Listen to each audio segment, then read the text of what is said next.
Finally, it's been a minute, but now that everybody's talking about it, and I've been talking about this since before the hype, I can finally talk about it and get some traction somewhere. Squid Game. I've been recommending this show to just about every single person who has been wondering what they should watch next on Netflix. Now, for those that don't know what Squid Game is, I will make a very brief, detailed description of it without spoiling too much, and you guys can make a determination as to what you think of this and if you guys would watch it, and I'll give you my review of the show as a whole. So Squid Game is basically a show about a man who is severely in debt. He has a gambling problem, and he loses everything, essentially loses everything. He has a very broken relationship with his estranged wife, I guess ex-wife, and his kid, custody issues and whatnot, and he's just trying to get back on his feet because at this point he's on the verge of being homeless. And then one day he enters a train station, he meets an individual that offers him $100,000 if he wins a quick gambling game, right? If he wins, he gets $100,000. If he loses, he has to sign some paper, right? And he can keep playing to win and whatnot. So anyways, he does the gambling thing, whatever, and he loses, of course, signs the paper, and he enters in this thing indirectly, right? The contract pins him into this big ass game. It's basically called Squid Game, and it's a series of dangerous obstacle courses that cost you your life if you lose, but the ultimate prize is $47 billion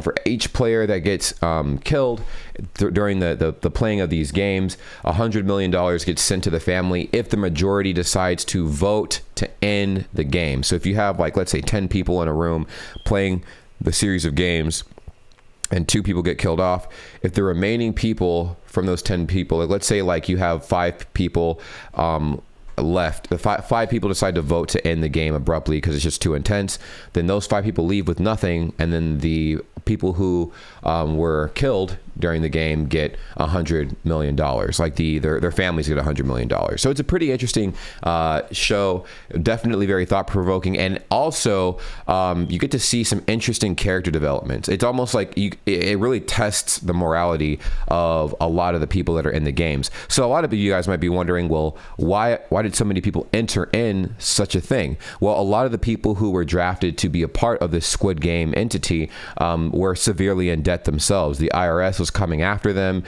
They had very broken relationships with their family and friends, strong gambling issues. So they were prime targets for this game, in which you gamble your life for billions of dollars.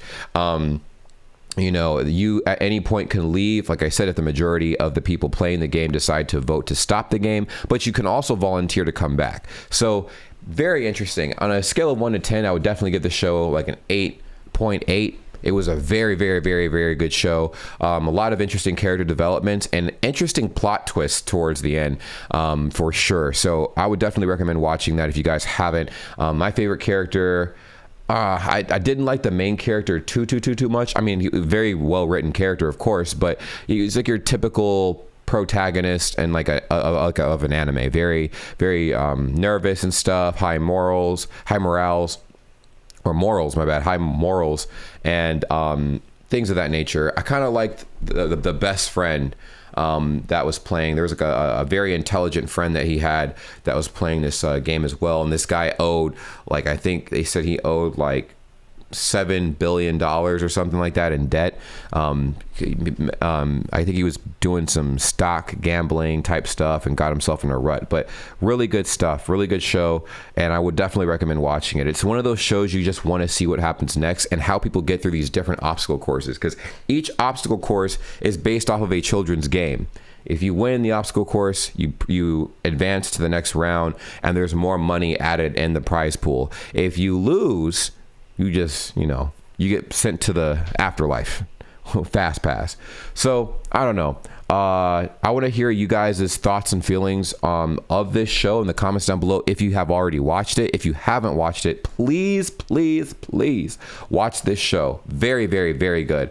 Another interesting thing as well, there are some of these contestants bump into each other before the game even starts. So before they even enter in something of the sort, there is already a history between some of these characters. And I thought that was pretty interesting too. So it goes into almost each and every one of the main participants' background stories, so you get some sort of reason as to why people joined, and it's pretty interesting. Very, very interesting stuff. Hopefully there's a season 2, and from how well it's been doing, it's almost Netflix's number one show so far. So there are talks of there being a season 2, and I'm very excited for that. So you guys let me know what you think. Once again, in the comments down below. I give it an 8.8 out of 10. Very, very good show, worth checking out. And that's pretty much it. I'll see you guys later. Ciao.